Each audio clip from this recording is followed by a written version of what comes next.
সাধারণ একটা তুচ্ছ ঘটনা নিয়ে তারা এটারে এত বড় আকারে ছড়াইছে বলার মতো না। আর এরাই মানে এই গ্রামের মানুষ এটা সিদ্ধান্ত নিছে যে এটা মানে কিছুই হবে না, যে এটা আমরা বৈশা এটা মিটিং এর মাধ্যমে এটা বৈশা শেষ করে ফেলবো।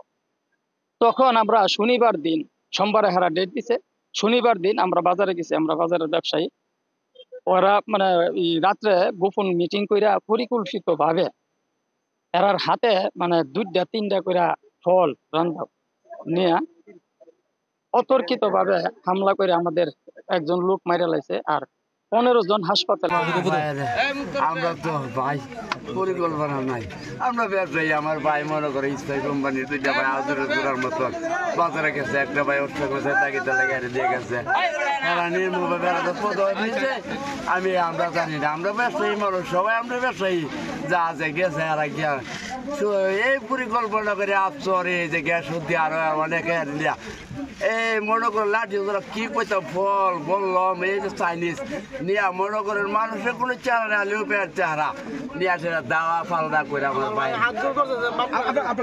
আমার ভাই নিয়ে এই গায়ে গু এ গায়ে আর কতলা গায়ে আছে মানে সবই আছে আমার বাইরে আমি চাই, আমি কোনো কথা বলতে পারি না। আমি সুস্থ, আমি চাই আমার কত লোক স্যার, আমি সুস্থ বিচার আমি চাই। আমার ভাই তো দুনিয়াতে আমি কিছু আর পাইতাম না।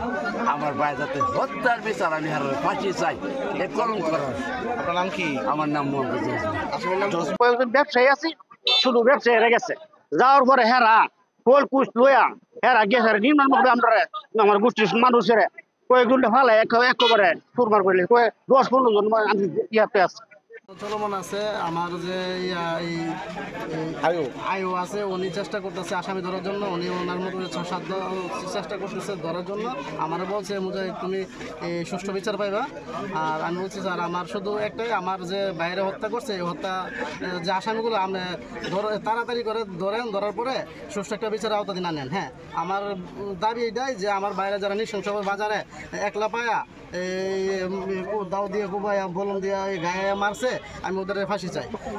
1 নম্বর আসামি আপনার হইলো আফসার মিয়া, তারপর হইলো এই 2 নম্বর আসামি হলো আপনার হইলো গিয়াসউদ্দিন, তারপরে আমির হামজা, সিরাজুল, আলাউদ্দিন, ওদের আমি ফাঁসি চাই। ওদেরকে তারা হইলো বলতেছে মানে আমাদেরকে ফাঁসাইবো, আর তারা নাকি বলছে আমাদেরকে হুমকি দিতেছে, ফোনের মাধ্যমে মেসেজ দিতেছে আমরা নাকি আর 5টা মার্ডার করব। তো এরা 5 কোটি টাকা নিয়ে নামছে এগুলি।